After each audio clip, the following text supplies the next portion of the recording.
کتاب مفاتیح الخیرات میں سید صادق حسینی یزدی نے اس حدیث کو 8ویں امام علی ابن موسیٰ رضا علیہ السلام نقل فرمایا کہ 8ویں امام نے فرمایا جو شخص بھی قبرستان میں جا کر اگر اس درود کو ایک مرتبہ پڑھ لے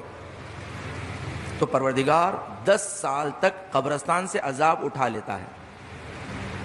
اگر ایک مرتبہ پڑھ لیں۔ اور اگر اس درود کو کوئی 2 مرتبہ پڑھ لیں تو پروردگار 40 سال تک قبرستان سے عذاب اٹھا لیتا ہے، 40 ایئرس۔ اور اگر اس درود کو 3 مرتبہ پڑھ لے تو پروردگار ہمیشہ کے لیے اس قبرستان سے عذاب اٹھا لیتا ہے۔ اور اگر کوئی اولاد اپنی ماں باپ کی قبر پر جا کر اس درود کو پڑھے تو پروردگار اولاد کو یعنی ماں باپ کا حق ادا کرنے کا ثواب عطا کرتا ہے، یعنی جیسے اولاد نے ماں باپ کا حق ادا کر دیا ہے۔ یعنی اگر اولاد آق والدین ہو، اگر یہ درود جا کر پڑھ لیں قبر پر، وہ ماں باپ معاف کر دیں گے اسے۔ اس قدر اس درود کی طاقت ہے، اس درود میں اتنی قدرت ہے عزیزان گرامی۔ اور امام نے اس مختصر سا درود تعلیم فرمایا کہ وہ درود ایسے ہیں، فرمایا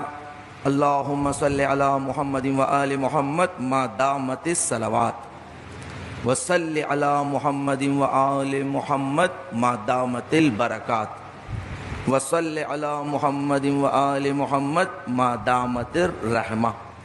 اللہم صلی علی روح محمد و آل محمد فی الارواح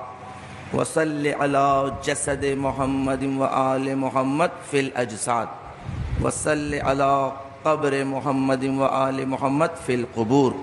وصلی علی صورت محمد و آل محمد فی الصور وصلی علی تربت محمد و آل محمد فی التراب وصلی علی نور محمد و آل محمد فی الانوار